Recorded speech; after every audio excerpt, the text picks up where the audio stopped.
Key. And how old are you now? 34. 34.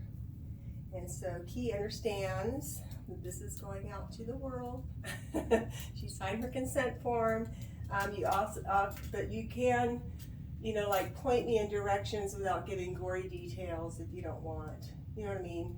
For example, and we haven't discussed anything, I don't know anything about her story, but say somebody was molested, they don't have to give details. They could say, this happened when I was 5, it was terrible, it was an uncle. You know what I mean? So I don't need details, I just, general pointers. Okay. If you want to give details, that's great, and if you don't, that's fine too. You can always change names out, Okay.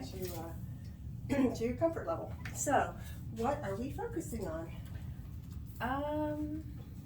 Everything. How to narrow it down a little Everything. bit. So there is self-doubt issues, not feeling like not enough.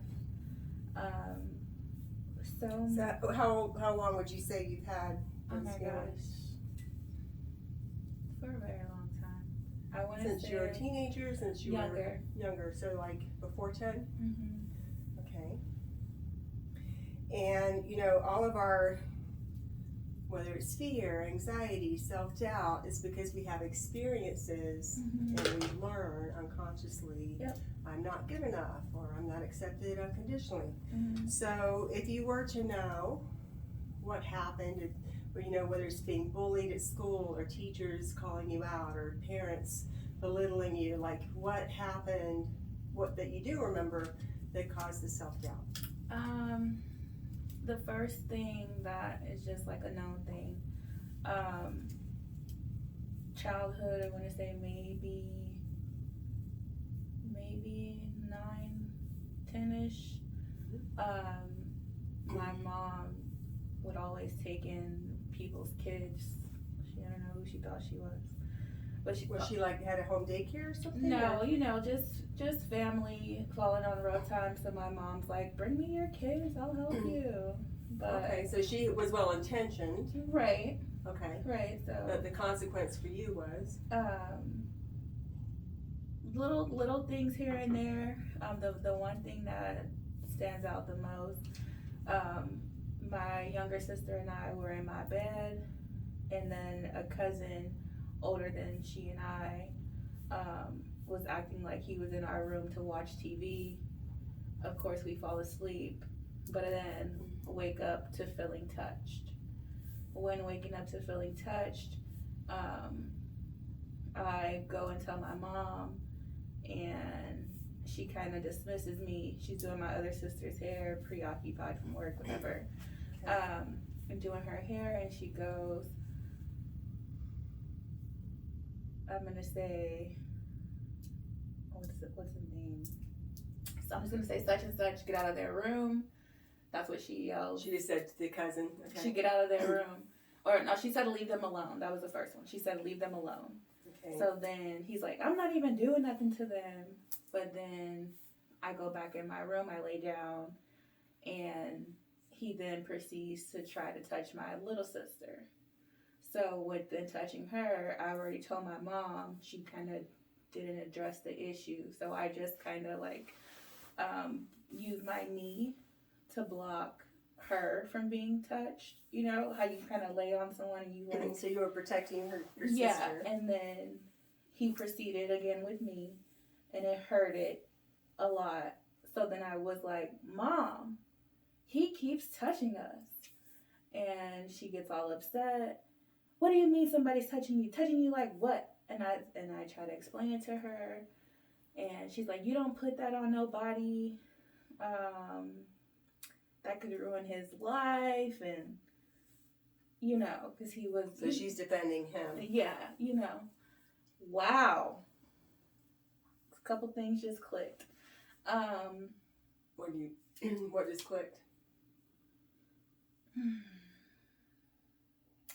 In a lot of my relationships, or even just in relationships, period, when something, an encounter happens, and I'm being truthful, the sides of like, like my point is not being heard, and I get so mad, and I just feel so alone, and so like, what about me? Like, wow. Understandable, because it's triggering that. Yeah, because so when these things happen, and we're going to go in and change it, okay? Mm-hmm. But we have to discuss it a little bit first. No. So when, even if, you know, and this was the worst case scenario because you did tell your mom and she still didn't listen, she still didn't defend you or protect you. But even if we didn't tell anybody, unconsciously we make everything mean something about us. You know, that's just how our brains are wired. So even if you hadn't told anybody, a part of your subconscious is going, well, I'm not even worthy of protection, right? But in your case, you actually did tell her. She came to his defense rather than your defense and protection. So of course you feel like, you know, I'm not enough. I'm not worthy of protection. I don't matter at all. How could you not have self-doubt, right? And you're doubting, oh, well, I doubt what I even say because she didn't believe me. That, and then because of that, sometimes when things do happen, even if it's minor, I exaggerate it just to make it more like, listen, like try to throw in something to get the attention of like, okay, maybe this is a little extreme, but maybe there's some truth here. Just listen, which obviously takes away my accountability when having conversation as an adult, because it's like, no, you just added that in, and it's like. So you're actually shooting yourself in the foot and making yourself less believable by trying to get them to believe you and listen to you. Yep. Okay. So the thing is, when we're children, all kinds of things happen. But then after they happen, it kind of becomes a self-fulfilling prophecy, like it is for you now, right? It's kind of like, because you have this unhealed wound and this trauma, we keep attracting situations that are similar, because it's kind of like that movie keeps playing, and that's in our energy field now. It's kind of like we're broadcasting a radio signal. I don't matter, nobody listens to me, right? And we're doing it unconsciously, of course, and people are picking up on it unconsciously.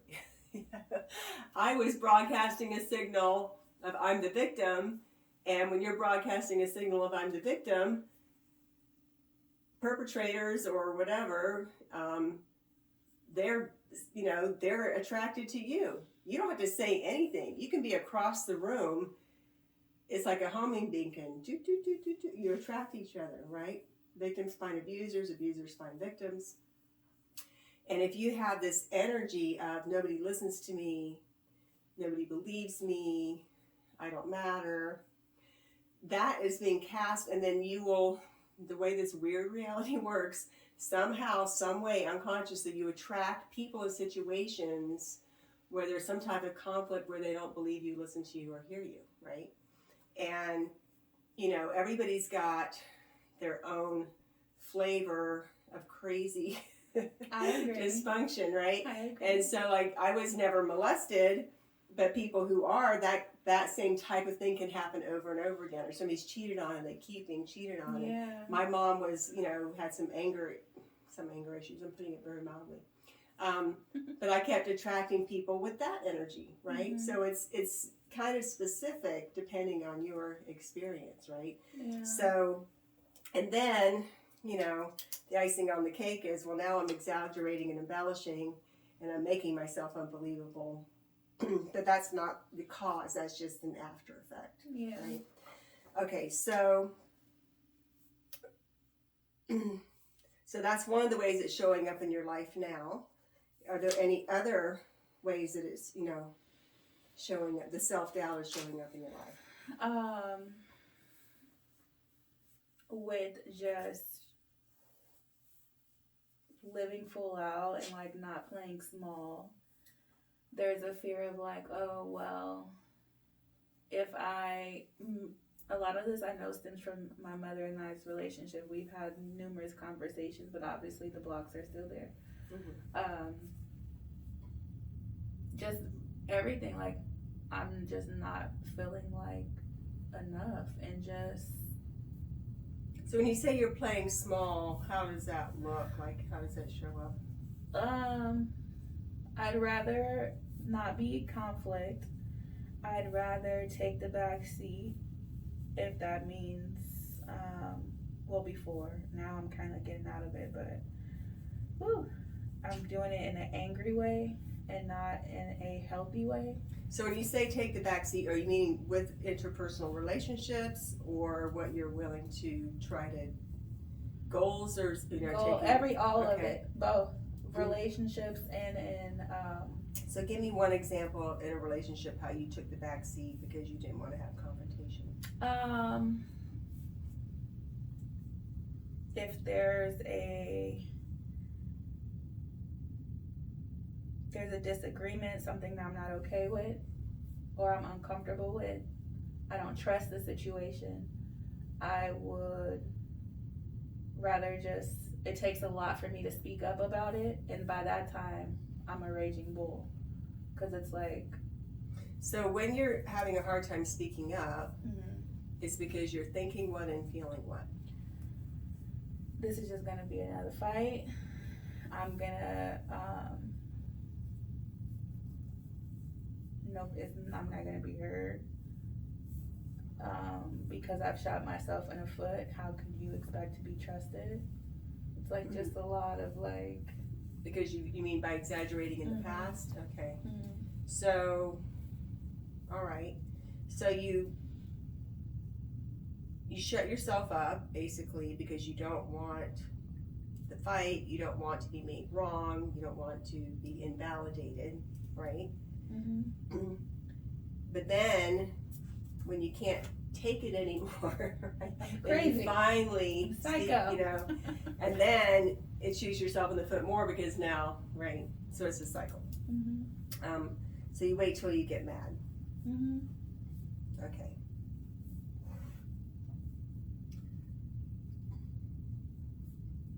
So let me take a minute to explain a couple things about the subconscious mind, okay? Because you're not as crazy as you think you are. I know, that's me. That's me taking a slap at the people who said I was crazy, because it's like I understand. I've done my little research on the subconscious mind, so I'm learning. Right. Okay. And one of the gifts of this work is just learning that you can stop judging yourself if you were. You know what I mean? Because there is actually a reason, even though it looks crazy, but it doesn't mean that there's not a reason. Okay, so first of all, the unconscious mind can process millions of bits of information per second. Your conscious mind can only process 30 or 40. Now the numbers are all over the map. Some will say 2,000 for the conscious and billions for the unconscious, but regardless, conscious mind slow, unconscious mind fast. Okay. Now your unconscious mind also remembers everything you've ever seen, heard, smelled, tasted, felt as you were in the womb. It's all recorded. But of course, your conscious mind, that little peanut brain, doesn't have access to that. Right. So no matter how smart you are, you're stupid compared to your own subconscious mind. Okay. It's light years ahead of you. Now, that's breakdown of communication number one. Number two is your conscious mind, the slow, small brain, thinks in words and logic, likes to figure things out, right? It has to And the pardon? Like it has to make sense. Yeah, you know, but the unconscious mind, which is the fast computer that's kind of running the show, it's not logical. It doesn't make its decisions based on logic. It doesn't understand logic. It can't be reasoned with. And here's what the cartoon characters hear on the Peanuts cartoons when the adults talk, womp, womp, womp. Right. So we're reading the self-help book and we're trying to talk about the problem and analyze it and figure it out. And that makes great mind candy for the conscious mind, but unfortunately just doesn't really change anything in the subconscious mind. Now, in addition to that, the unconscious mind has multiple parts. Excuse me. I did have a negative test, so I'm good. Oh no, Just you're saying. fine. I don't want you to be worried. No. Okay. But it's kind of like we're all multiple personality. And I say that in a joking way, but a little bit that way. Like one part wants to eat cookies, one part wants to lose weight. One part wants to keep smoking, one part wants to quit.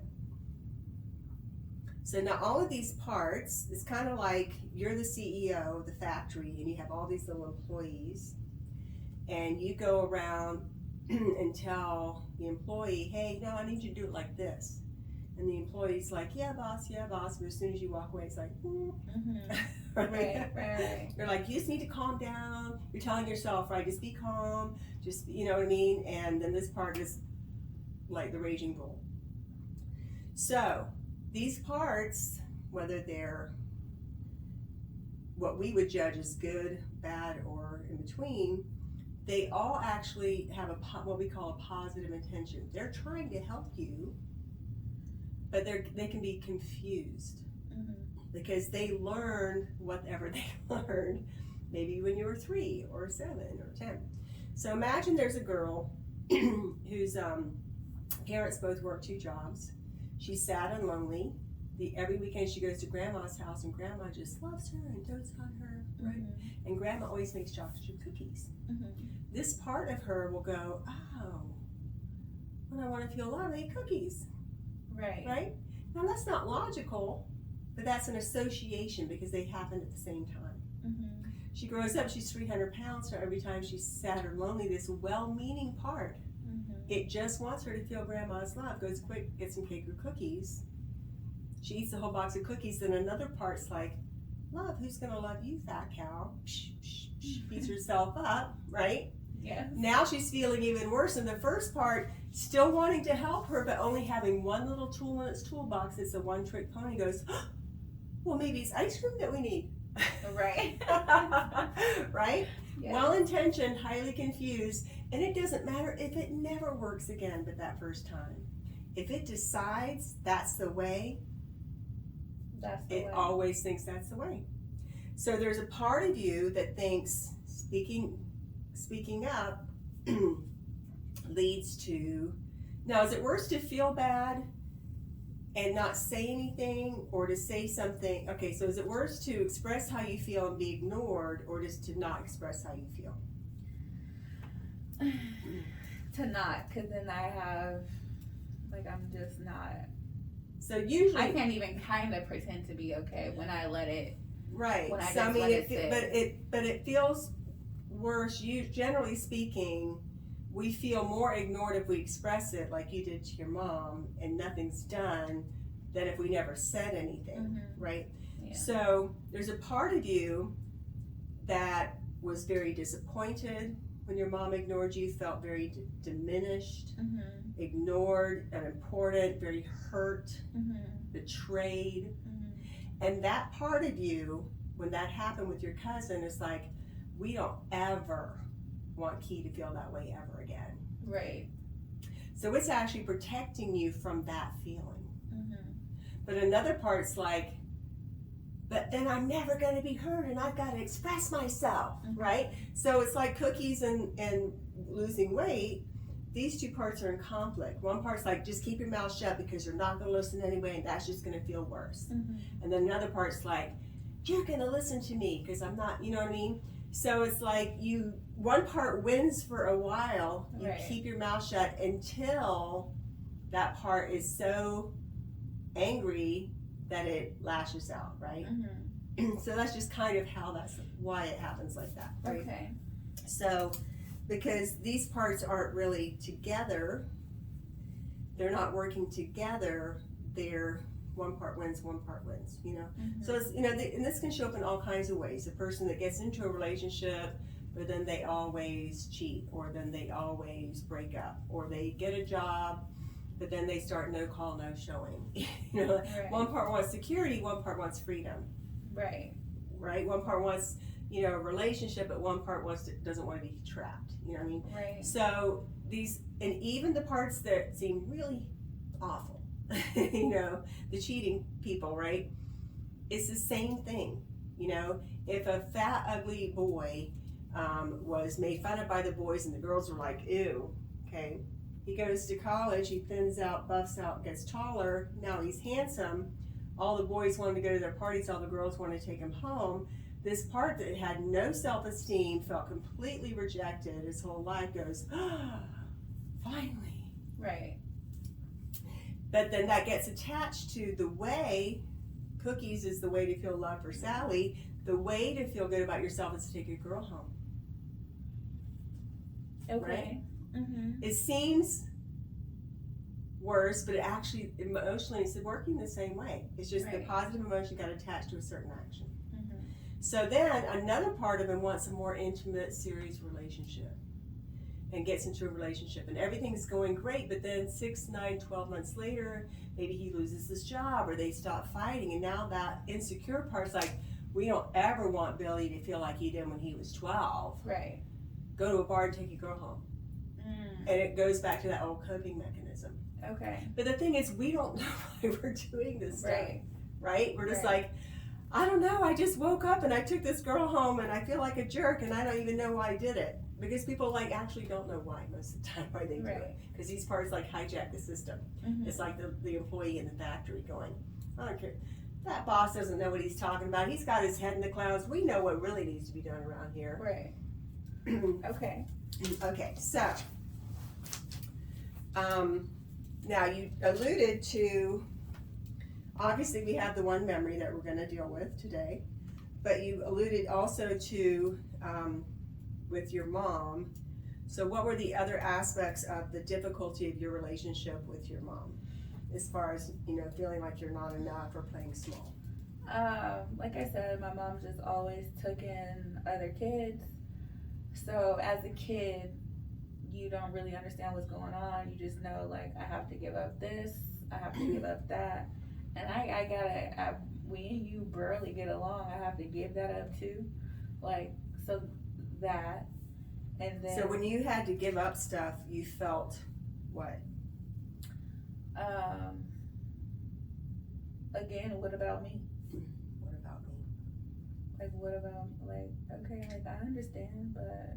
Okay, so close your eyes for just a second. Okay. And just think about that statement, what about me? And I know that there was things that when you were a kid that you felt that way because you had to get things up, but there's things more recently that make you feel, what about me? And when you think about that, where do you feel that feeling in your body?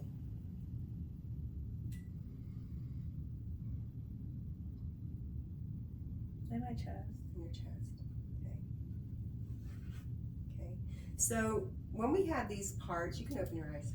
When we have these parts, so like I was explaining a moment ago, not only do they not understand logic, they can't communicate logically, right? So they don't give you a computer printout, well, there was that time and you had to give up your favorite toy, and then this guy didn't listen to you. It just goes, I'm looking at all these memories, and they felt terrible, and it communicates all of that information through this feeling in your chest. But you don't really know what that means. No. Right? All you know is it feels terrible. Like, I don't like this. And so we try to tell this part, you know, shut up and go away. Right? Because you don't want to feel that feeling. And kind of like, I have the feeling, and then the thoughts come, and it's like, you're trying to talk yourself out of the thoughts. But that part can't be talked out of anything. Because it's not understanding reason. Right? You can distract yourself sometimes for a minute, right? But it doesn't make it actually go away permanently. It doesn't resolve it. No, it doesn't. Right?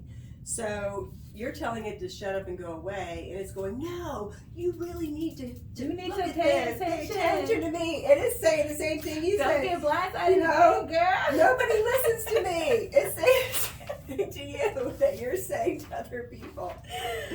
Oh my goodness. Listen. I'm like, and that's another thing. And the thing is, you would listen if you knew how. If I knew how. But you don't know how, and so then you're just like, it just feels terrible. Yeah. Yeah. Yeah. Okay, so we're gonna, create the space and a way to listen today. Yeah. Okay. And because I've been told my intuition is off, and your intuition. How do you trust yourself because you exaggerate and. Okay, well here's why that happens. Okay. Okay. We all have an intuition. Mm-hmm. So we have a conscious mind, we have a subconscious mind, we have a superconscious, aka higher self, soul, whatever you want to call that, right? And that's where our true intuition comes from, right? From that higher wisdom. Right. But say you have a fear of men, for example, or a particular man. Now, it could be your intuition, right? It could be like, something wrong with that guy. Something's off. Or it could be because you were raped and that's hung up in the system, and now he looks kind of like the guy that did it to you, and you got triggered. So when you have unhealed stuff in your subconscious, it clouds your intuition. Yeah. Because is it my inner guidance, or am I being triggered by something that's actually just not healed in my subconscious? And until the more we clear, the more we're able to really align with that inner knowing.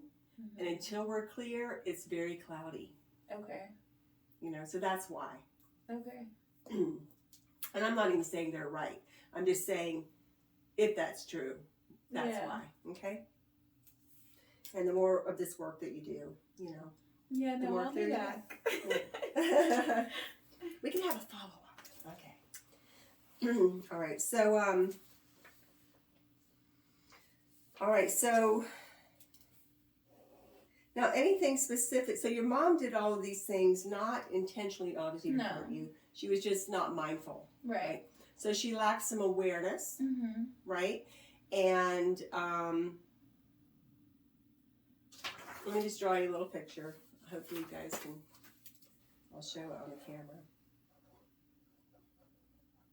But even though she lacked awareness and she was well-intended, her intentions can still come from a place of lack. Right. Okay, so I'll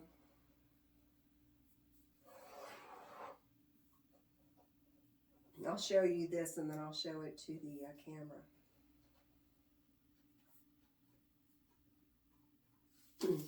So when babies are born, they don't know that they're anything but perfect, right? I see you.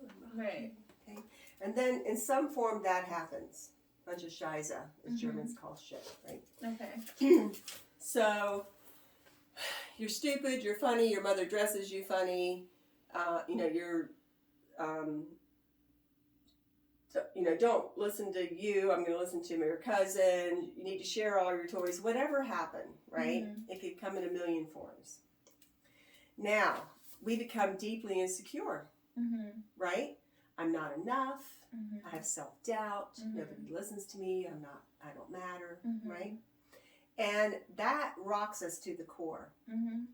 And then one day something good happens, right? Somebody might say, you're smart. Or you're funny, or aren't you a pretty little thing, or such a nice girl, right? So whatever that is, it's like, well, it sure feels better to feel good about anything than to feel like shit about everything. Right? So then we get busy, go, oh, okay, well now I know how to, get along in the world and get approval and acceptance. I'm going to be the smartest, or the funniest, or the prettiest, or the nicest, or whatever that is. So I ventured a guess that your mother's, so that's like a layer of red shiny nail polish on top of the layer of gunk, right? I'll just show you guys this if you can see. If not, I apologize. Perfect Scheiße nail polish. So it's not that being smart is not good.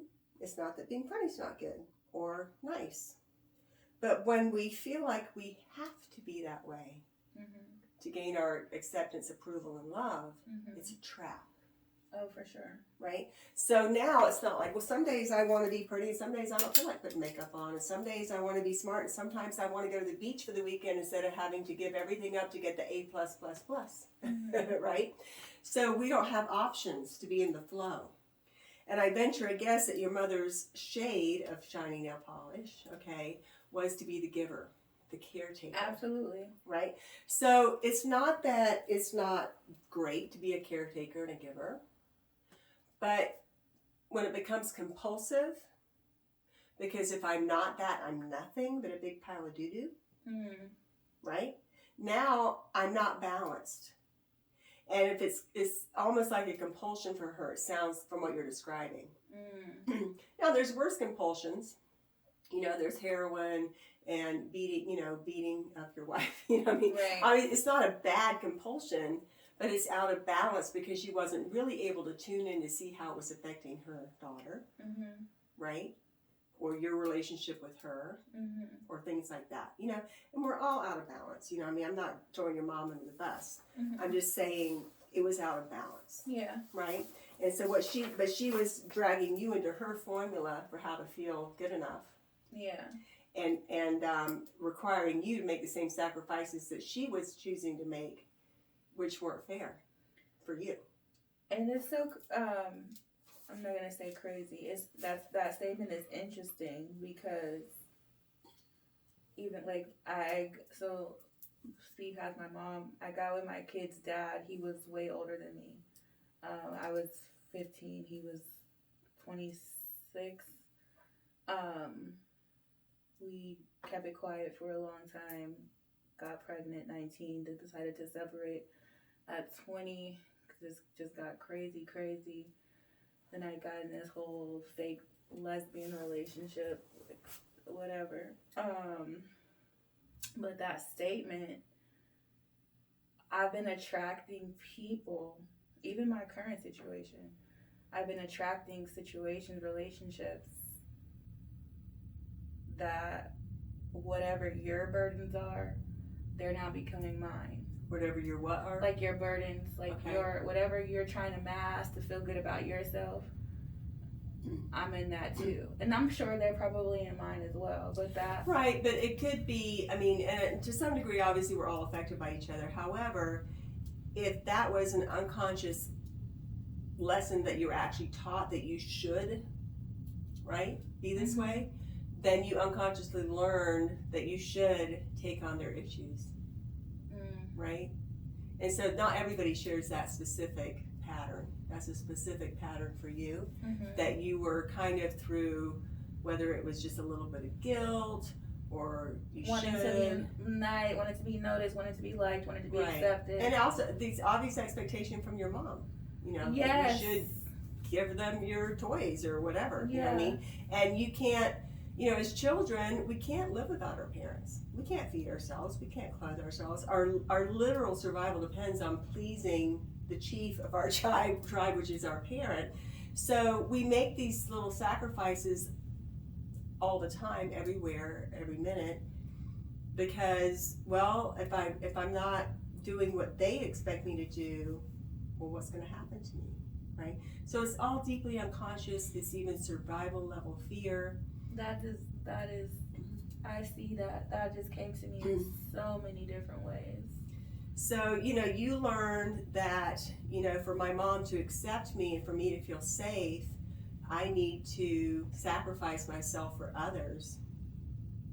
And I need to kind of take on her way of being or burden as mine. And if I don't, then I'm not helpful. I'm bad. I'm not a nice girl. Right. Yeah. And so, you've got your own nail polish, but you got some of your mom's swirled in there, right? Yeah. Yeah. Okay, so let's do this. So there's the thing with the cousin, and then there's also, we'll just do 2 memories today, okay? Which is still a lot. Most people only do 1, so. Okay. I'm still very, aggressive. But we'll do the cousin, and then we'll do the, you have to give this up, that up, and the other thing up, right? Okay. From childhood, we'll do 2 memories, okay? And then, let's see.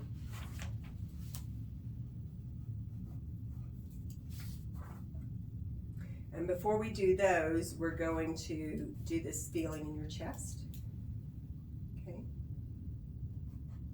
Because that's a symbolic process.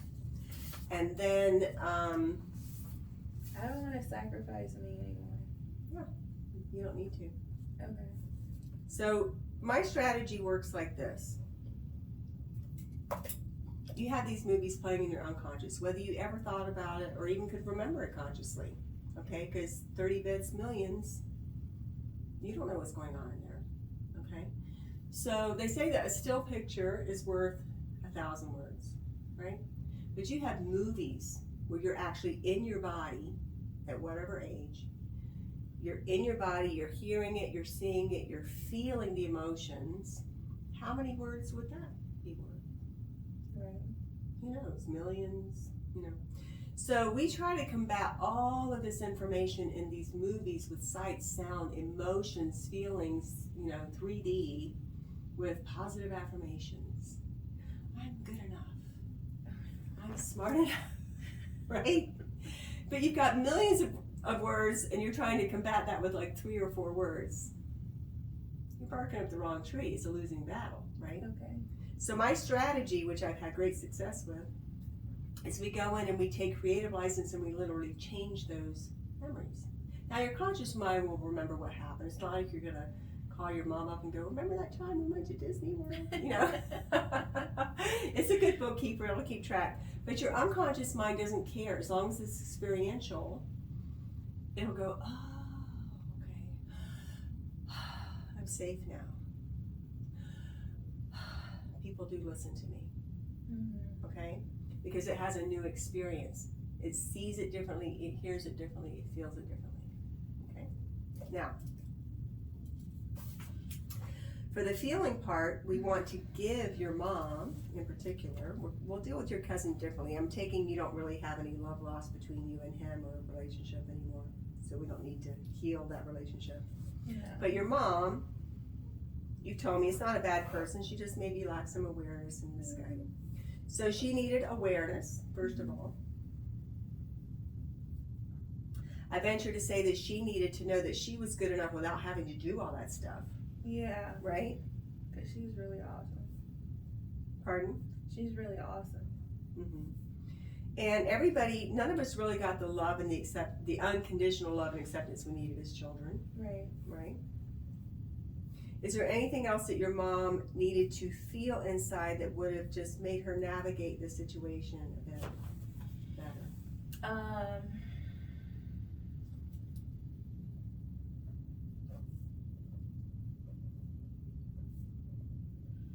Not that I can think of. Okay. So now for little Key, 9-year-old Key, you need to feel safe. You needed to feel heard, to know that you matter. Of course, all the same stuff we're going to give mom, good enough, love, acceptance. Anything else that you can think of that your younger self needed? Yeah, you don't have to jump through hoops to feel those things or hear those things. Okay, so to not have to jump through hoops means that you feel, is that unconditional acceptance? Or is that freedom? Just freedom. Freedom? Like you don't have to take less to like, it's just kind of like a guy, right? He messes up, you forgive him, you don't really trust no more, but he's being nice now. He's loving me now. He's making me feel good now. That part of it, like I don't want to have to. I would have wanted to feel like you don't have to abandon yourself. What you're what you truly don't want and what you're truly uncomfortable with. So be true to yourself. Yeah. Okay, and know that you're worthy. Yeah.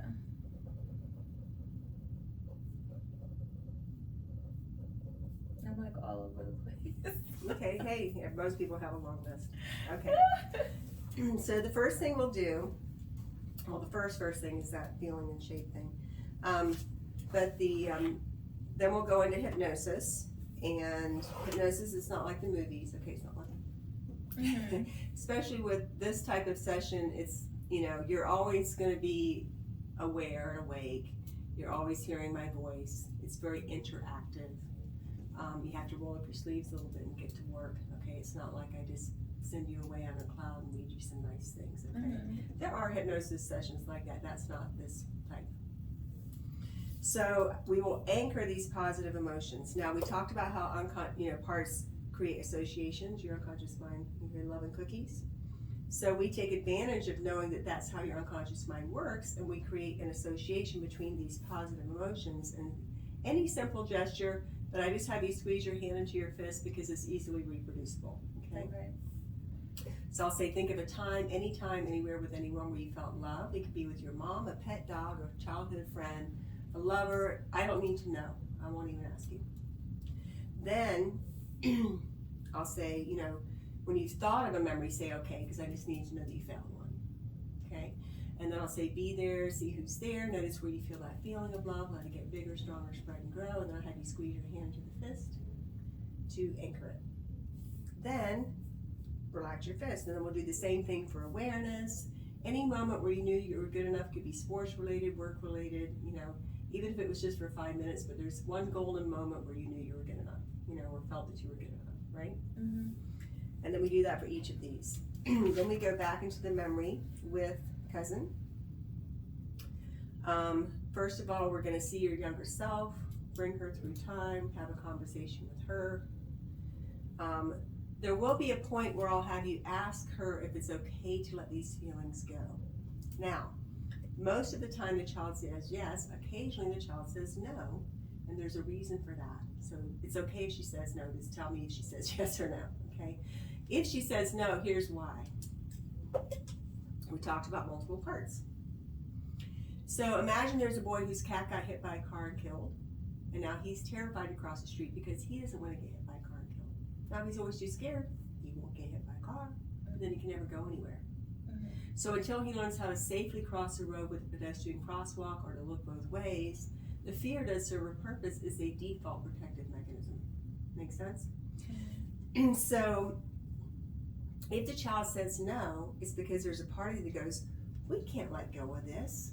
If she lets go of this fear, or she lets go of this frustration or anger, nobody will ever listen to her. And this will, you know what I mean? It's like, it's like we call it the parent part, okay?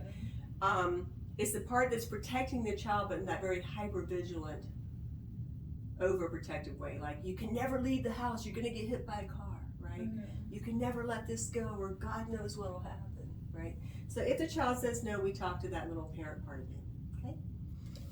Just so you know, you're not to be afraid to say no, okay? I know what to do. Then we integrate the child, the two of you go back in time together, so she's got backup, the adult key. We'll deal with a cousin, and then we will have a conversation with mom, okay? Now, you do all of this in the privacy of your mind, okay? So even though you're having conversations, it's really just your look like this. And okay. You are, and I'll say, say this to them, and when you're done, say, okay, and then I give you the next piece to do, and then when you're done, say, okay. So it's, nobody's gonna hear your conversations, okay? So you have privacy. You don't have to worry about what anybody's going to think about. You can be yelling and say, I hate you, you're such a mean man. You know what I mean? We won't know. It's silently in your mind. Then we back and forth with mom, and then we give mom those emotions, okay? By squeezing your hand to the fist, giving them to her, then giving them to your younger self, seeing how it changes both of you, and then making up something new where she listened to you, where she protected and defended you, right? It'll be easier because you've already got the emotions, trust me. Just trust the process. We make it up because we want to change the verbal content. You never listened to me, okay? You get to hear an apology from her. Then we get the emotions, we literally transform her energy, because the reason why she didn't listen to you was because she was running that program of, I've got to be the caretaker for the world, right? She was so compulsively taking care of your cousin and everybody else that she couldn't even have room to go, wait a minute, what if he is a bad kid? There was no room for that, because she's got to be the caretaker for the world, right? But if she knew that she was good enough and accepted unconditionally, that she didn't have to keep up that racket, she could have been in an aware place to go, wait a minute, what's going on here, right? So we change the conversation, the emotions, And then I actually want you to see something different because that's part of that movie. Okay? And we know you're making it up. And that's okay because your unconscious mind doesn't care if it's real or made up. It cares if it sees and feels and hears something differently. Okay? It really does work, trust me. I believe you. Okay. Then we'll have, just give your mom the same awareness, right, about when you had to give up all your stuff to the other kids. That'll be easy by comparison with this one, right? And then more recently, the conflict is with who? Or the self-doubt is around what? The self-doubt now is within my current relationship, just being able to trust, and then also within my work or my professional life. I recently just quit my job of 10 years. I was just going back and forth of not feeling fulfilled, just like this is not it. Mm-hmm. So I just gonna cash out my 401k. That's why I was really adamant, no, I need to see you now. So I can get the ball rolling.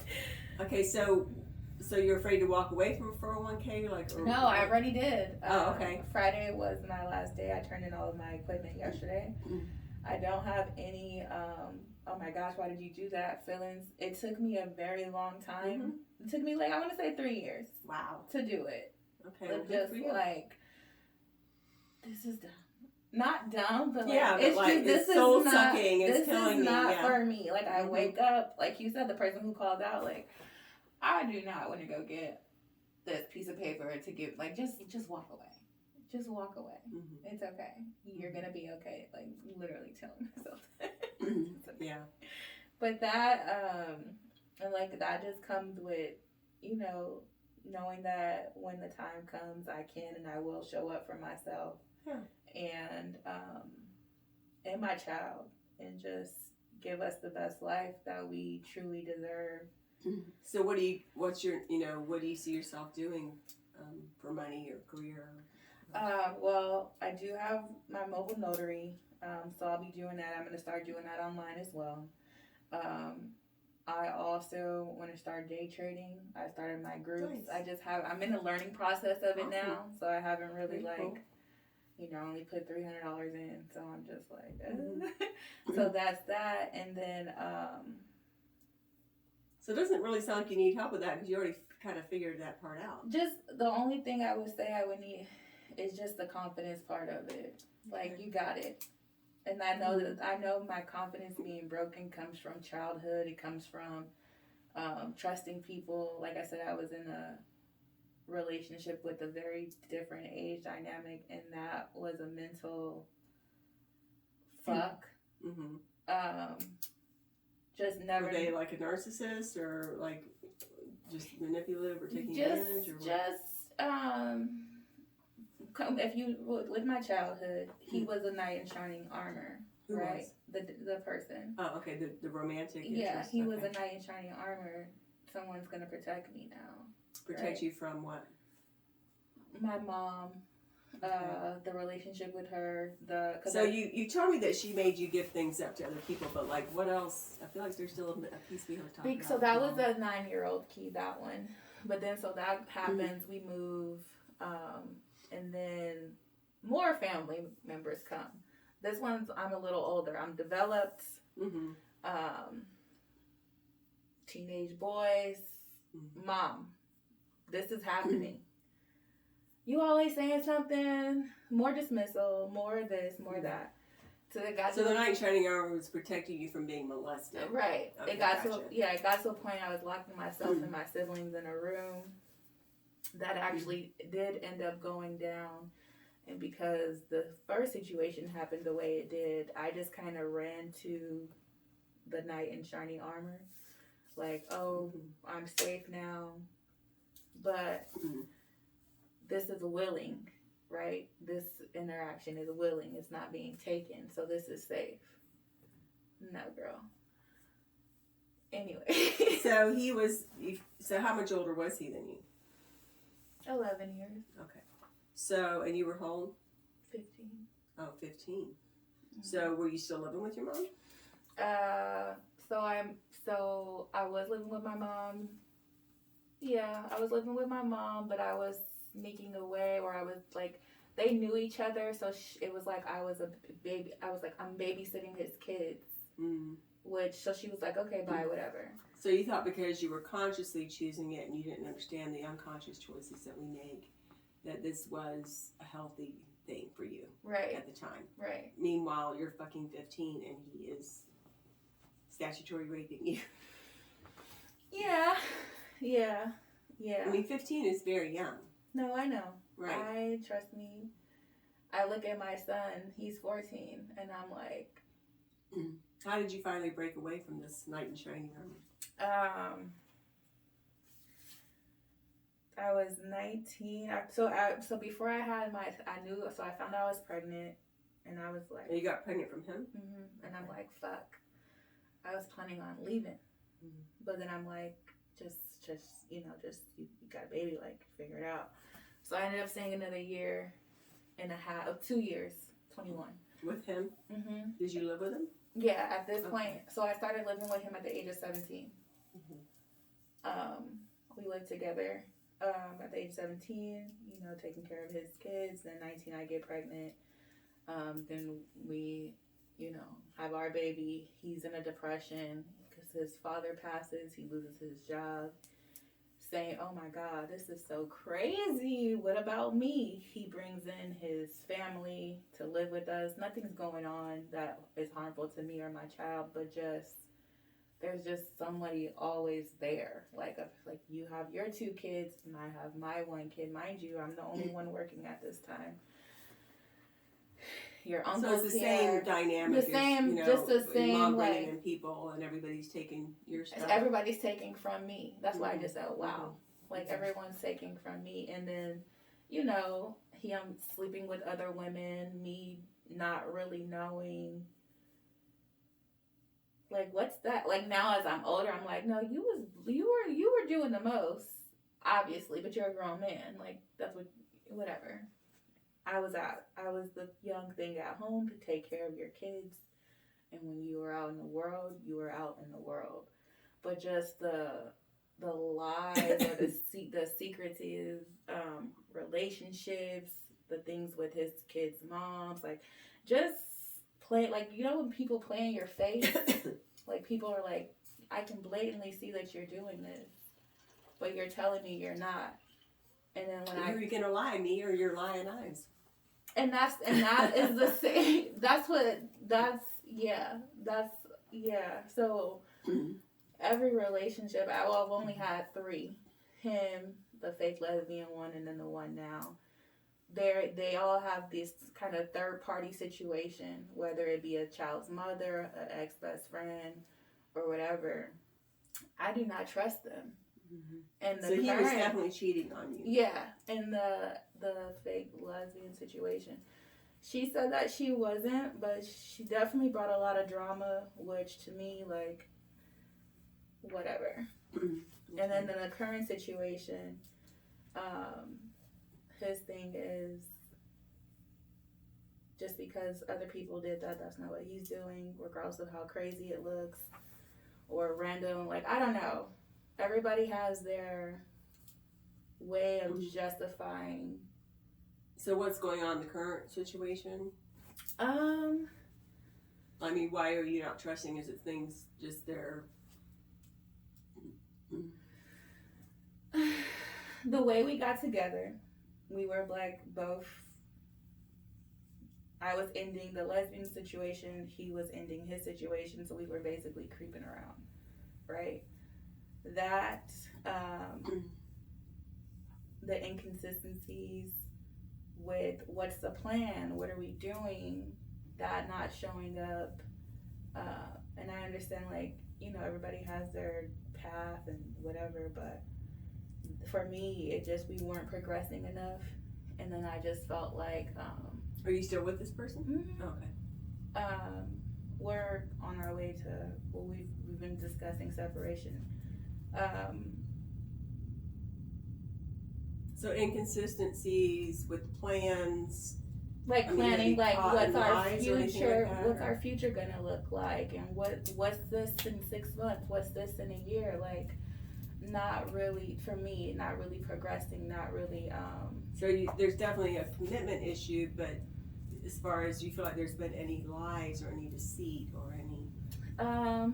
I definitely know You there. say they all have a third party situation. So what's the his third party situation is his children's mothers. One, not so much. There was some childish things going on at one point.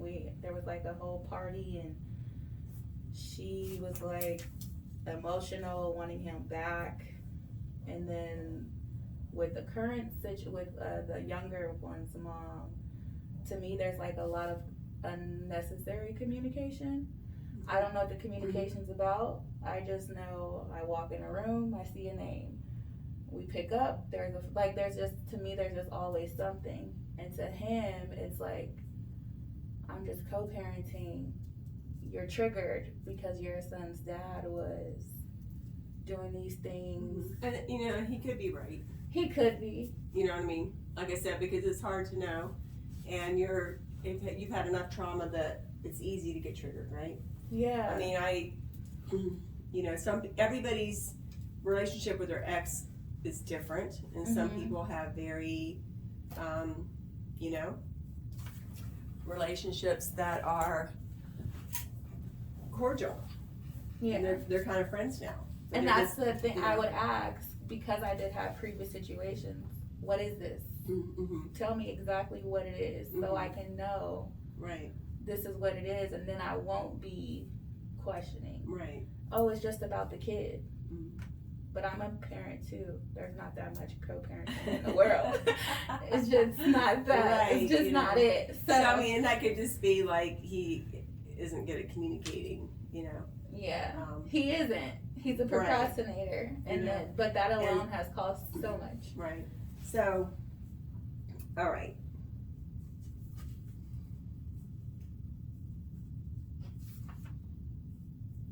Okay, so you were still a child when you got together with, the older guy. Mm-hmm. You're still a child. You still have the mind of a child. Yeah. And so you were influenced in the same way that those earlier traumas did, exactly the same way, because you were still a child. Mm-hmm. And then you developed those trust issues because of that, which led to, the relationship with the lesbian relationship and then the current one. Those are the three main, right?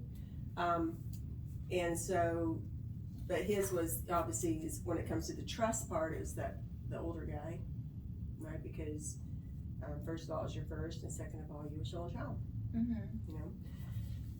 I say that because, if we had happy, well-adjusted childhoods, Right. Full of self-esteem, we just know our value, right? We wouldn't put up with the shit from these other relationships because we would know, you know what? They're not a terrible person, but I deserve better, right? So, but we don't arrive in childhood or in adulthood that way. We arrive as tattered soldiers, right? Knocked around, insecure, don't matter, not good enough, right? And so we can't live without love. And we will sacrifice our self-esteem, we'll sacrifice our desires, we'll give all kinds of parts of ourselves away for a little bit of love. Yeah. Because we don't feel worthy and we don't feel good about ourselves. And we don't know if we can really get more. Well, if I give this up, maybe I'll have nothing. Right? So, the bulk of the work is in childhood because that's where it starts. And then if we can heal that, then we never would have put up with that other stuff anyway. Oh, I agree. All right. So,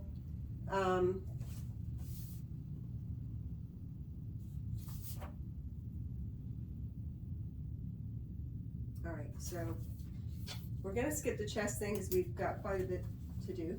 Okay. And it should resolve anyway because it's one of those memories that came from that feeling of I have to give this up. That feeling of what about me is because of these experiences. Okay. All right. So you need to use the restroom or anything? You're good? No, I'm great. Thank Okay, you. great. If you want to put the chair back, that button will put it back for you. Okay, let me move my slippies.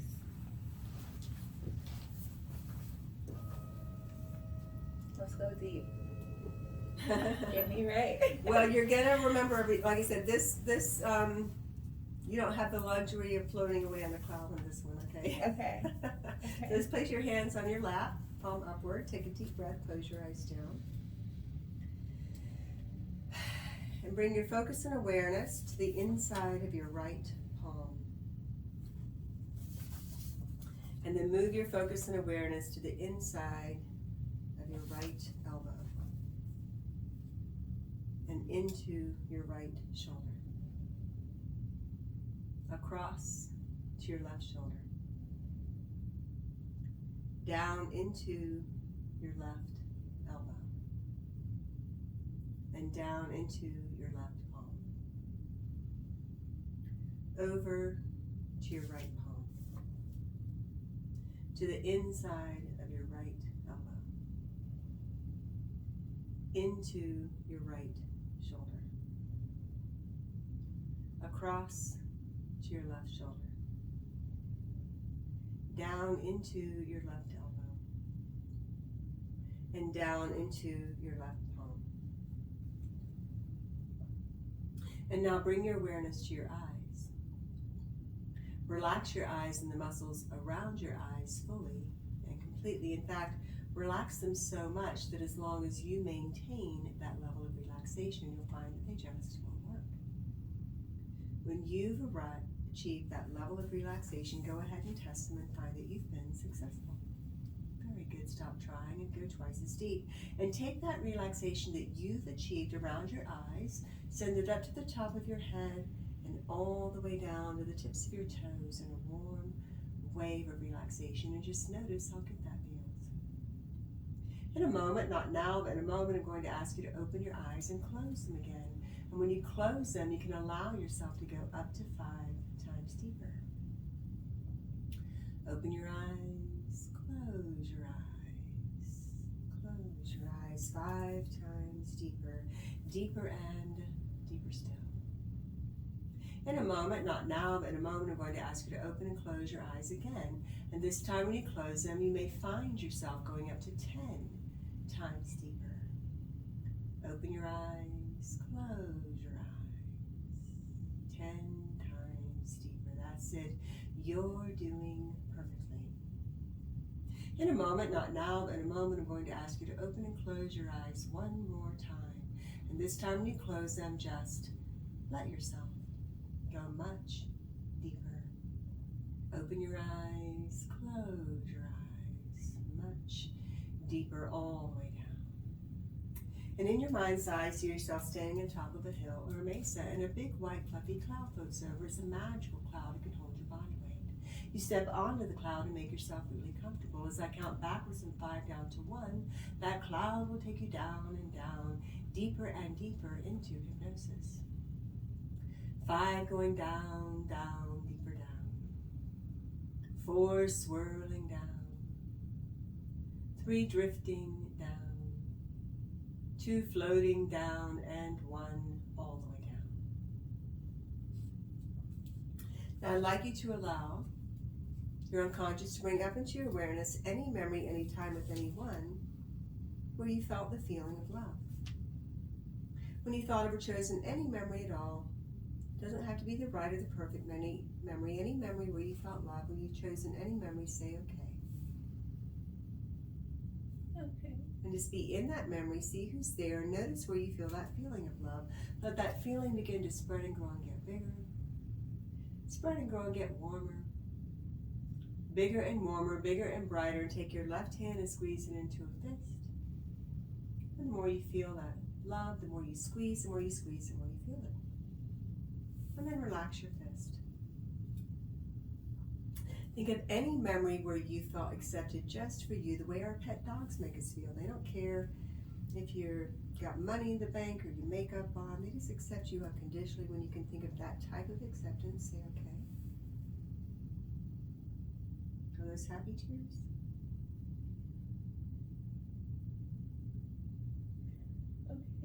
Key, are those happy tears or no? Yes. Yes? Okay. When you can feel that unconditional acceptance, squeeze it into your left fist. And relax it. Any memory where in that moment you knew that you were good enough. It could be any situation, work-related, sports-related, school, doesn't matter. Even meditation, but in that moment you knew that you were good enough, and when you can think of that and feel that feeling, squeeze it into your fist.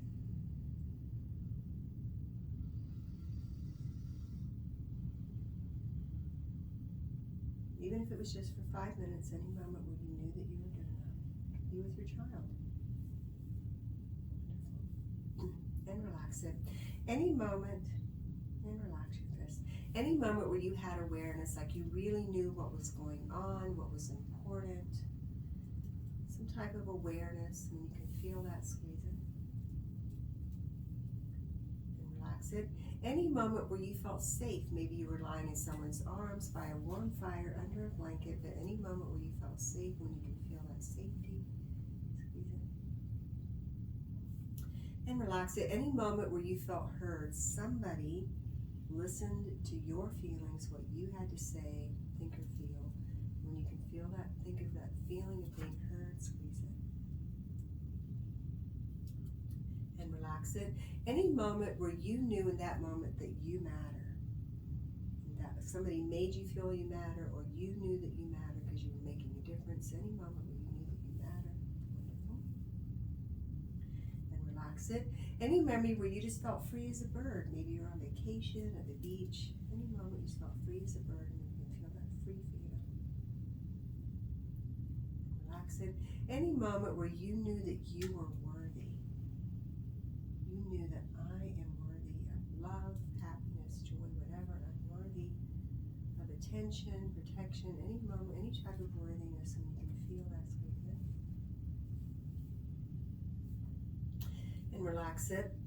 Any memory where you were being true to yourself. Any memory where you're being true to yourself. And relax it. And any moment where you felt confident. It could be work related or just the way you looked in an outfit. It doesn't matter, but you felt confident in that moment. And relax it. Now I want you to allow your unconscious to take you back in time. I'm not sure what age you see yourself, but it was just one of these situations where your mom just always had these other kids in the house, and she was making you give up your toys or share things or give up this or that, and you just had this feeling of, well, but what about me? When you can think of or see or perceive that young Key in some way, say, okay. Now, I don't want you to leave her there in your mind's eye. I want you to imagine bringing her through time into this room here with you now. And just imagine getting on her eye level. I don't know how old she is, but you might want to get on your knees or just imagine sitting on the floor with her. And I want you to take that little girl's hands in yours. You can do all of this in the silence and privacy of your mind, but take that little Key's hands in yours. Look her in the eye and let her tell you everything she's feeling. What about me? The hurt feelings, feeling insignificant, like her feelings don't matter. Let her tell you all about it. When that little girl feels heard and understood, finally, when she finally feels heard and understood, let me know by saying, okay.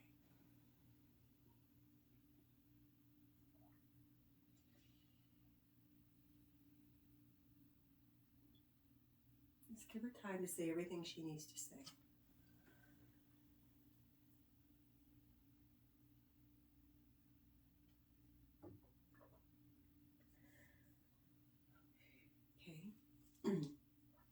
Now I'm going to have you ask that question that we talked about. I want you to ask her, is it okay to let those feelings go? Now, she doesn't have to know how to do it.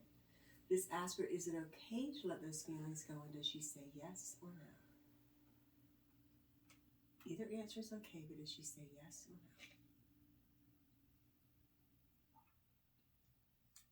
no? Yes. Yes? Did I get that right? Yes. Yes? Okay. But that doesn't mean she knows how. Okay, I need you to show her how. So however big she is, I want you just to put your arms around that little Key and make her feel so loved and so safe. And I want you to let her know how much she matters.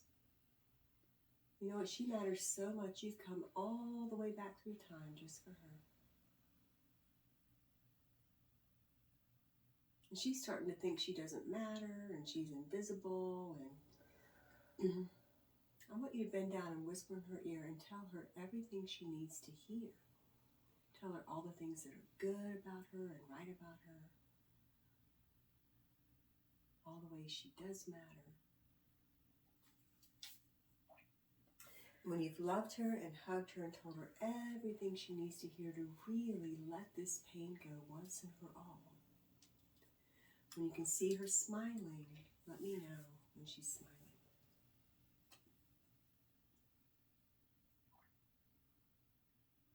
And she's going to say, okay.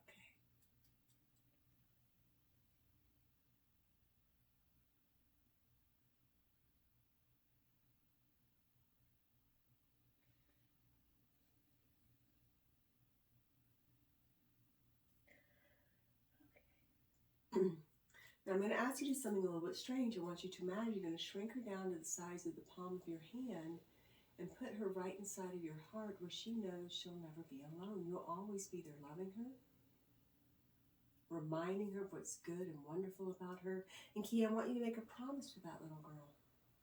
I want you to promise her that you will always put her first, her needs, her feelings. As her protector, she is your number one responsibility. Can you make that promise to that little girl?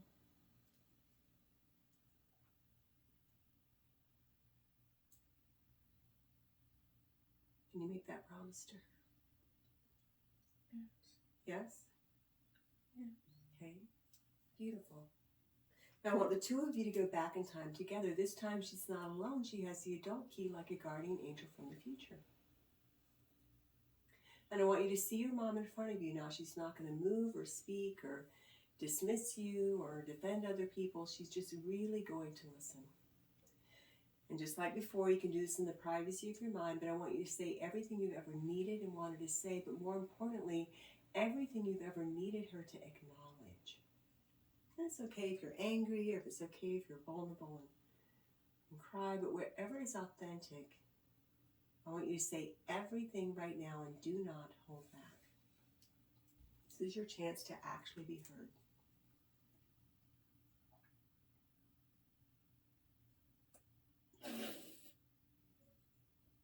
You're doing perfectly.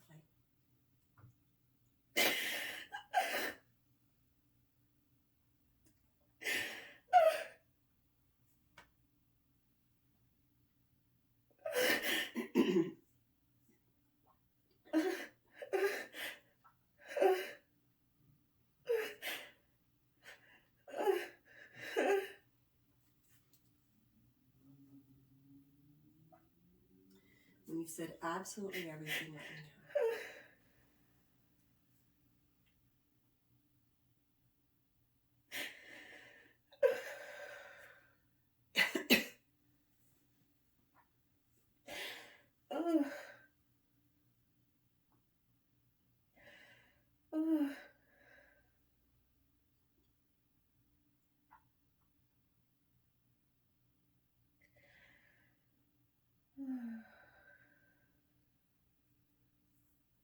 Just let me know when you're done.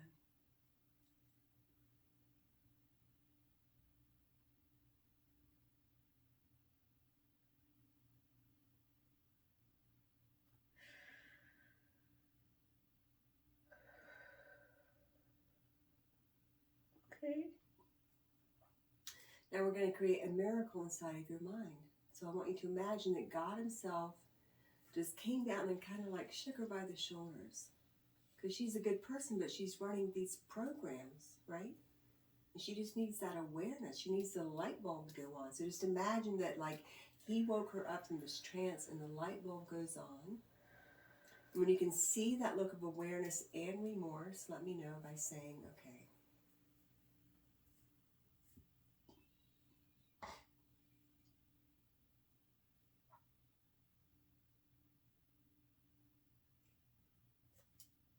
You might have to use your will and imagination together to see that look of awareness and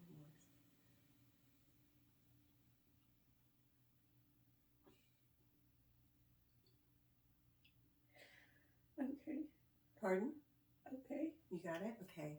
I'm going to say the word switch. When I do, I want you to imagine switching places with your mom. You're going to be in her body and apologize to your daughter, Key. 1, 2, 3, switch. Be in your mom's body and apologize to your daughter. A genuine, heartfelt apology.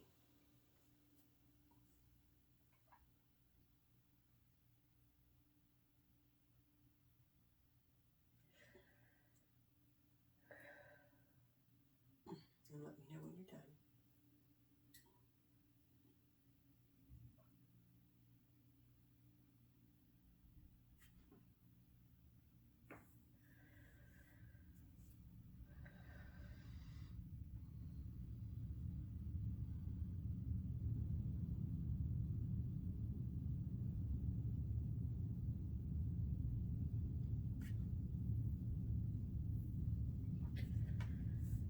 Okay. Okay. Now I'm going to have you switch back to your current age body, your 34-year-old body, and you're going to tell your mom all the ways this has affected you. Affected your self-esteem and self-doubt, your relationships. Tell her all the ways it's affected you your whole life.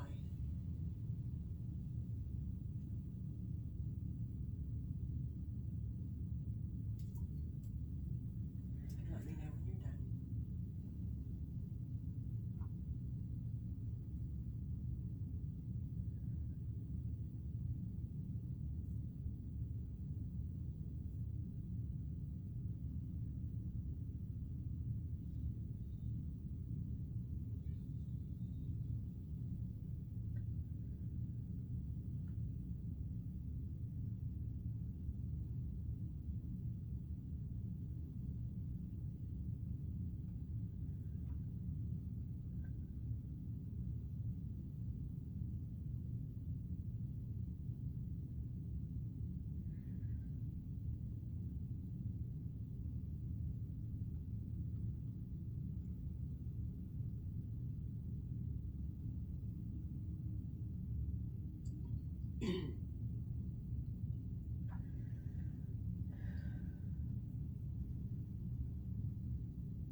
Oh. Doing great.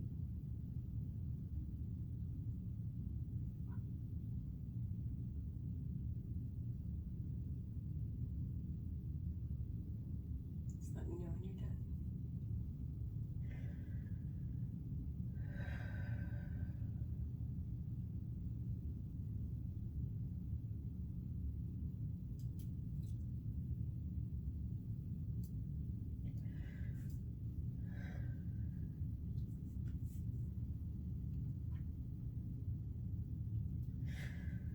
Okay. Okay.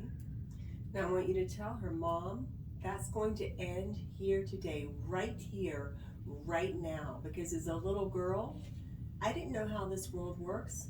I thought I didn't deserve better. I thought I didn't matter. But the truth is, you just lacked awareness. And I want you to tell her all the ways your life is going to be better now that you know what you deserve and you're ready to show up for you.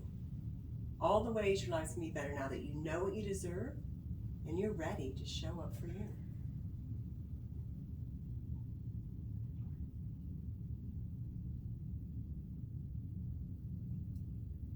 Let me know when you're done.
Now I want you to squeeze your left hand to that fist. And I want you to step back inside of your mom's body, and you're going to fill her up right inside of her heart, her mind, her energy body with awareness. Knowing that she is good enough just as she is. She doesn't have to do all this stuff to be good enough. She's loved and accepted unconditionally, true to herself, free. And I want you to tell me, how does your mom's facial expression and body language change? And tell me out loud, how does she look different? Tell me out loud how she looks different.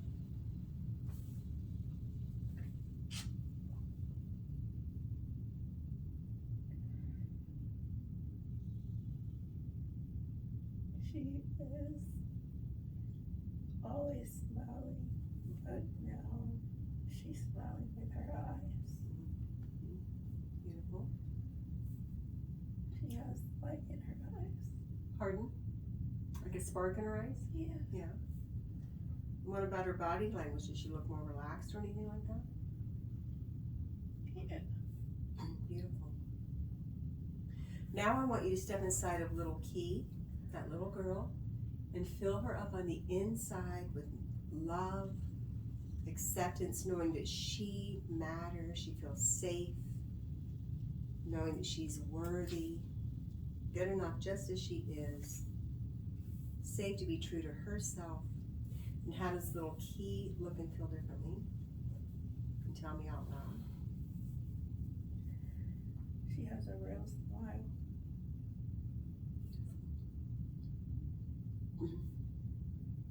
So I want you to use your imagination to see and make up something different, something where your mom just wants to spend time with you, she wants to create a connection with you. Maybe you guys are just baking cookies together, you go on a vacation together, you ride bikes or go to the mall, but anything you choose to make up, small, big, or in between, but tell me what you choose to see you and your mom doing that reflects that love and care and sweetness.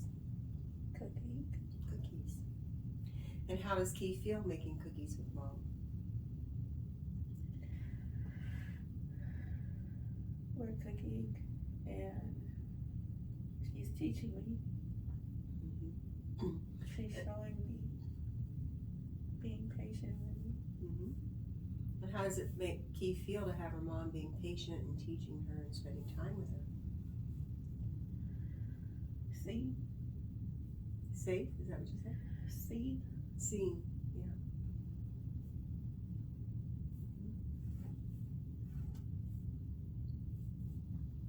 I want you to take 3 deep breaths and say silently in your mind, I'm safe now, it's over.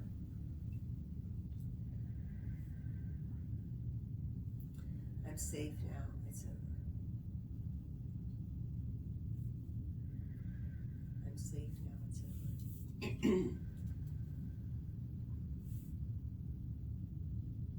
3 more. I am seen and I matter.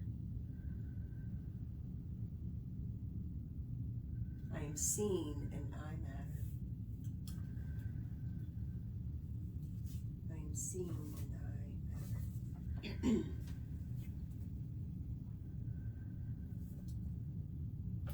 I want you to relax your fist.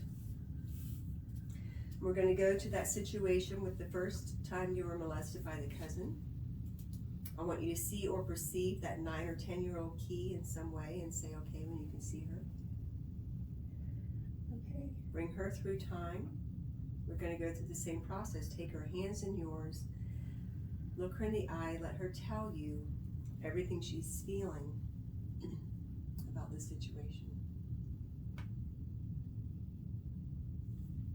When she feels heard and understood, say okay.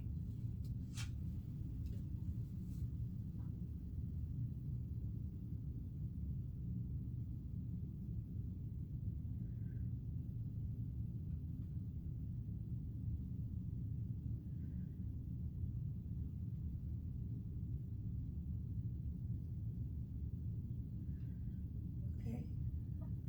Ask her if it's okay to let these feelings go, yes or no. Either answer is okay. Is it a yes or a no?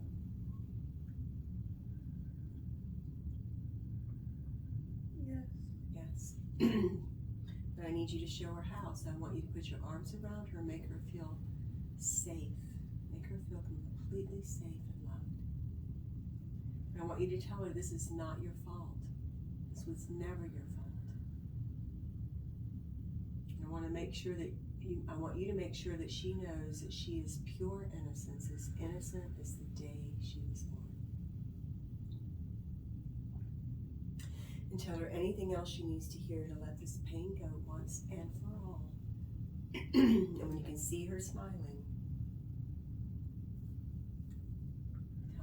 let me know when she's smiling. Just keep loving her until you can get her there.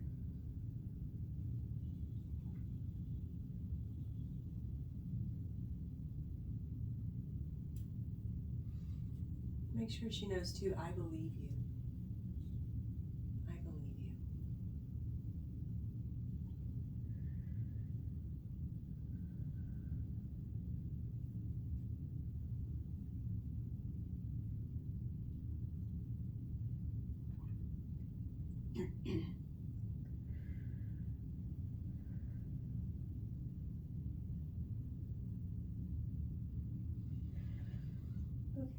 Okay.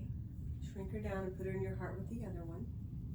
The two of you go back in time together. Now this time I want you to put the child somewhere safe. Now it could be a real place like a room, or it could be like a tree house, or even I Dream a Genie's bottle. It could be a place of your imagination. Somewhere where she feels safe and comfortable. And let her know you'll be back in just a moment. Now I want you as your adult self to go and confront this cousin. Now he can't move or speak. He's locked and frozen in time. And I want you to rain your righteous indignation down on this boy. You lying sack of shit. How dare you do this to your cousin or to any young girl? Do not hold back. Say everything you've ever needed, wanted, and burned to say right now, and let me know when you're done.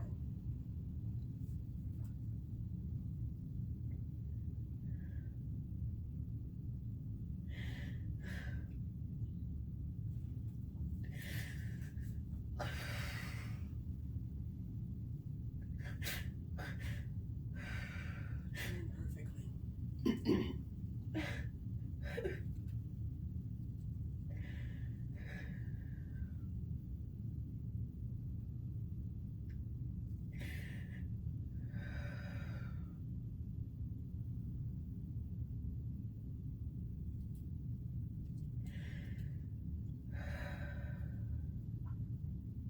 When you've said everything, let me know. Okay.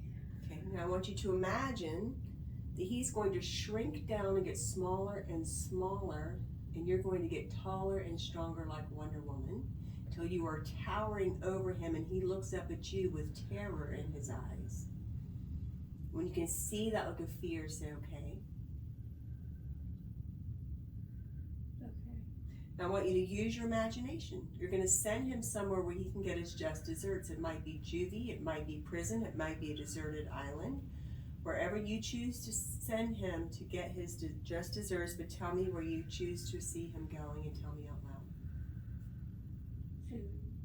Pardon? Juvie. Juvie, okay? And I want you just to kind of imagine locking the door and throwing away the key, okay? Got it?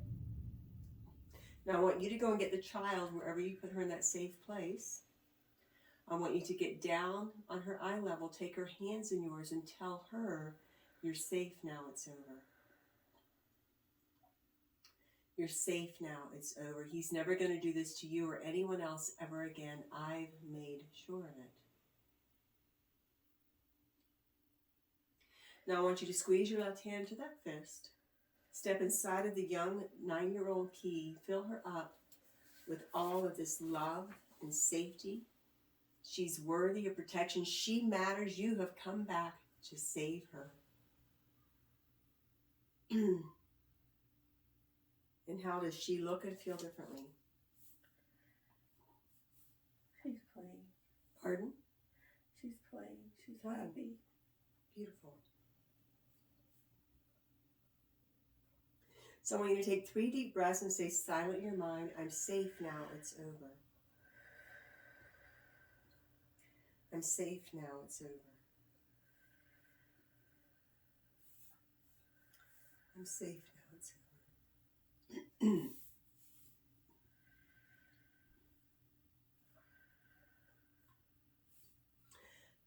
3 more. I am worthy of protection. I am worthy of protection. I am worthy of protection.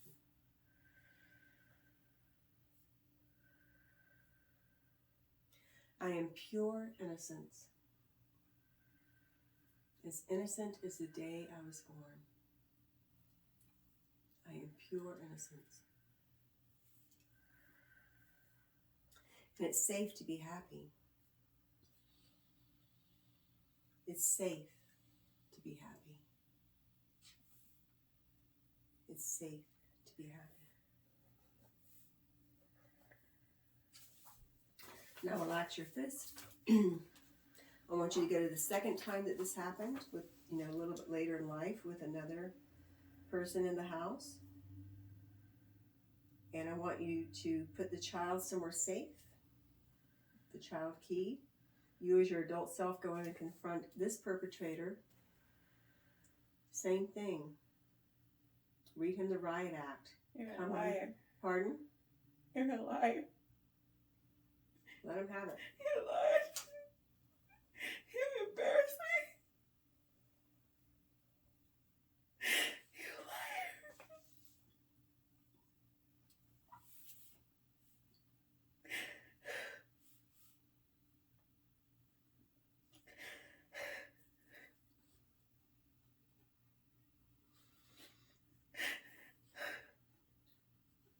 You said everything, let me know.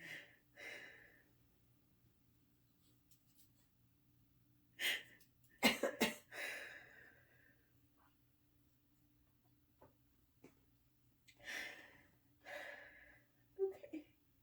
You done? Now shrink him down, make him smaller, smaller, smaller. You're getting taller and stronger till you're towering over him and he looks up. In an oh shit moment, he messed with the wrong person. He is screwed. When you see that look of terror in his eyes, say, okay. Okay. And tell me where you want to send him. It might be prison, it might be a medieval dungeon. They know what to do with people there. Where do you want to send him?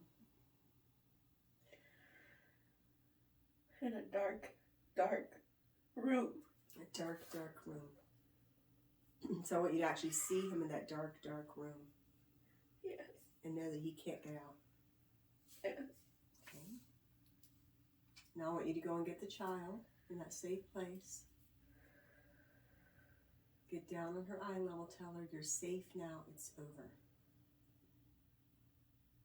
You're safe now. It's over. He's never going to do this or lie about you or about anyone else ever again.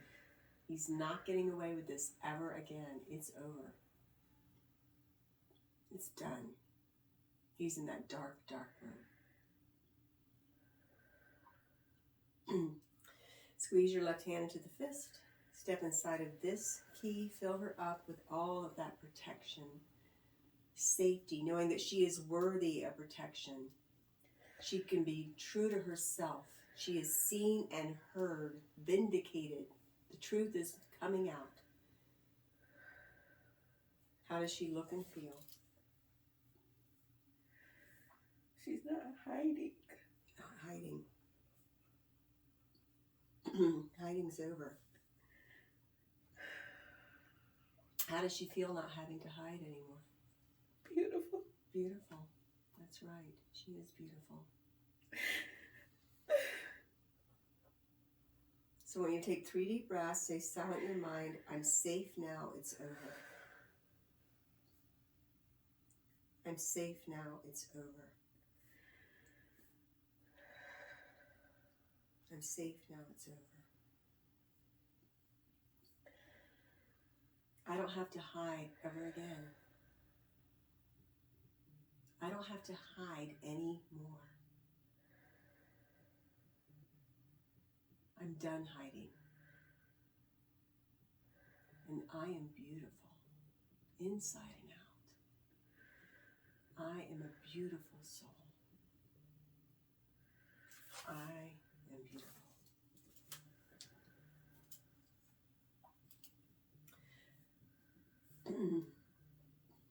want you to relax your fist. And I want you to go to any scene with the older guy. And I want you to see him in front of you. Now you can be in your younger body with your older self as a guide and protector, or you can be in your current age body. But I want you just to tell him what a creeper he is.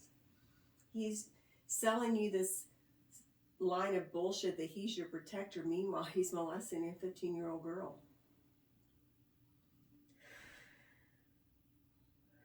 I want you to tell him what everything you've ever needed and wanted to say, maybe that you didn't even realize that you needed and wanted to say. But speak the truth now.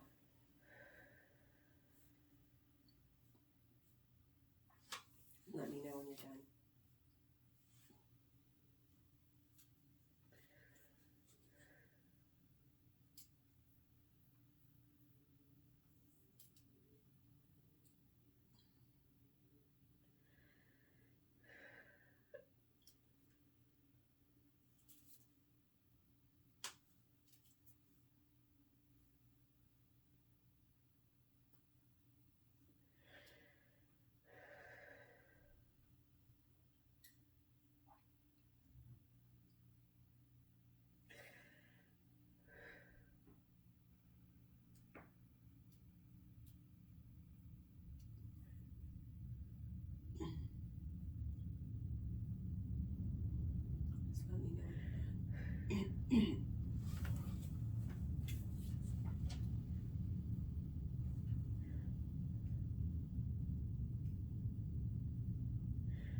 My voice is bigger now.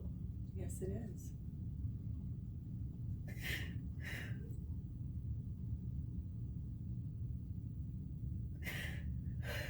And you know how to be true to yourself now. And you know what you deserve now. And you can speak that truth.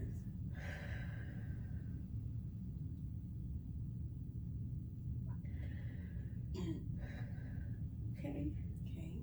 Now, who do you identify with anyone spiritually? It could be Jesus, angels, Buddha. Do you have anybody that you kind of... Just spirit. Pardon? Spirit. I can't hear you. Just spirit. Spirit. Okay. So Intelligence. just imagine, if you were to imagine spirit is male or female, would it be male or female? Spirit is me. Pardon? Spirit is me. I am part of spirit. Right. But the only reason I ask is because our unconscious mind really likes symbolism. So it's not that spirit is male or female, but just because your unconscious mind relates to symbolism and images, I just want you to kind of conjure up a face or a body or an image or a light or something. A light. Okay. So I want you to see that light coming into this scene and just coming right inside of that 15, 16, or 17-year-old key, inside of her heart. And that light is so bright and beautiful. That light and that love, and it's just burning away all of the confusion. It's burning away all the self-doubt. It's burning away all the pain and the trauma. Burning away all of the false guilt. Burning away all the unworthiness. And all of that is just being flushed out of her body as she is just filled with this luminous, bright light and love. Radiating.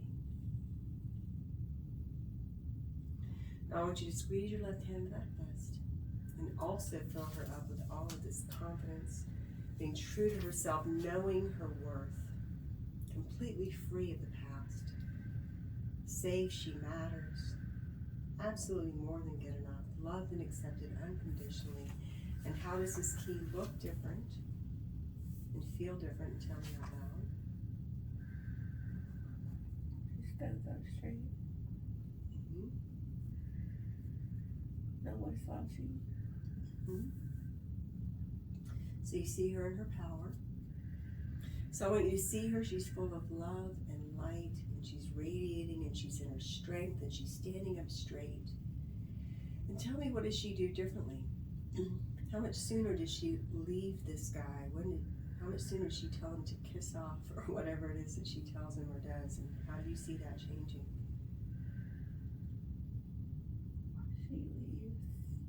She leaves? She leaves. And how does she feel about herself having the strength and the clarity to leave? Proud. Proud of herself. She should feel proud of herself. And just allow that pride to integrate into every level of your being right now. Now I want you to take 3 deep breaths and say, silent your mind. I know who I am and I like who I am. I know who I am and I like who I am. I know who I am and who I am pleases me.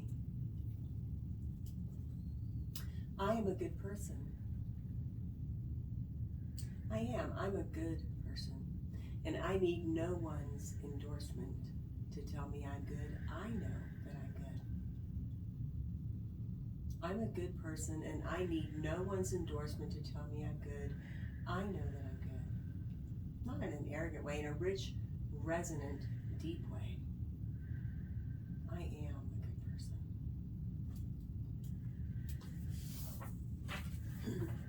I want you just to keep squeezing your fist and just move into that situation with the lesbian relationship and just step inside of that key and just fill her up with another double dose of feeling confident, knowing that she matters, she's absolutely good enough, loved and accepted unconditionally. She's heard, she's free, she's worthy, she's full of light, love, and radiance. And how does she feel different about herself? How does she conduct herself with that pride and strength? And does she leave sooner? Does she speak her truth more clearly? What do you see changing in that relationship? I wouldn't have been in it. I would have left. Yeah. They So would to have see stayed that, friends. being true to yourself. And then keep squeezing your fist and bring it into this current relationship. And whether you stay or whether you go doesn't matter. What matters is that you're true to yourself. Know that you're worthy what you deserve. You're free to speak your truth. And how do you feel differently? And how much easier is it to express yourself in this current relationship? Safe. Feel safe.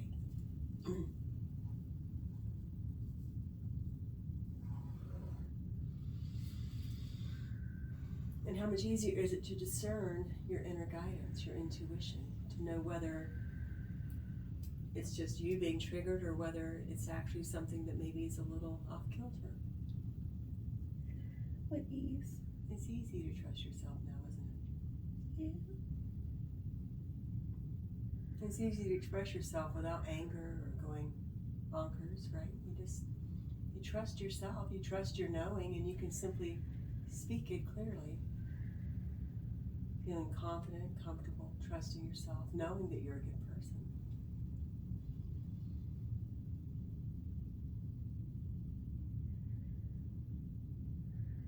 And just take 3 deep breaths and say, silent your mind. I trust myself. I trust myself. I trust myself.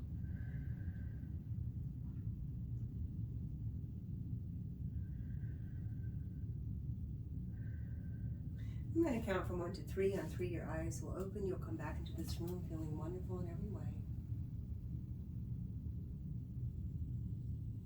1, knowing I am absolutely more than good enough, worthy of love, protection, and I matter.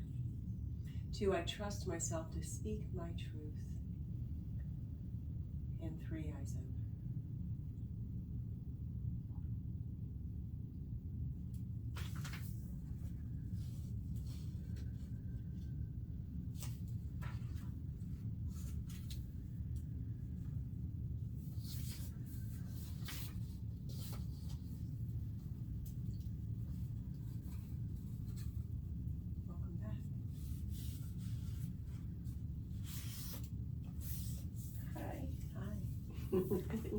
Hi, new key.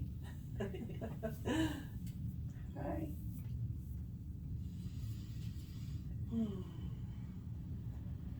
Quite the roller coaster, huh?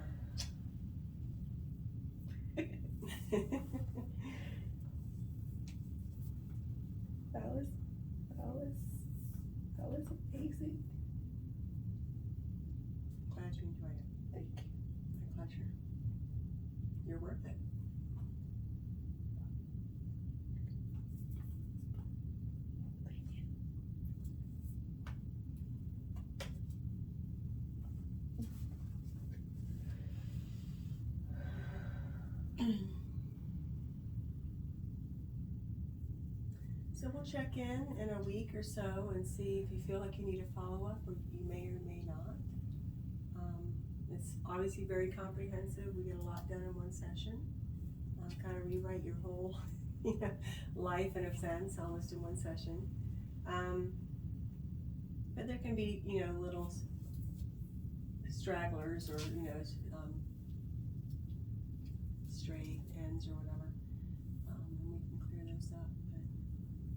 So, as you sign, you could be tired. Your unconscious mind is kind of going to be rewiring things, like in those movies with the operators where they are like, plugging things in. It's going to be rewiring a lot of stuff, okay? So your only homework is to support yourself by being nice to yourself while your unconscious mind's busy doing that. Okay. So if you want to take a nap tomorrow, if you want to have a massage, have a nice dinner, whatever you want to do to be nice to you, to support yourself while your unconscious mind's doing, because there's nothing that you actually need to do consciously to make this work. You weren't consciously creating the problem. You don't consciously need to fix the problem. Okay. Your unconscious mind does it for you. So, any comments or questions? Thank you.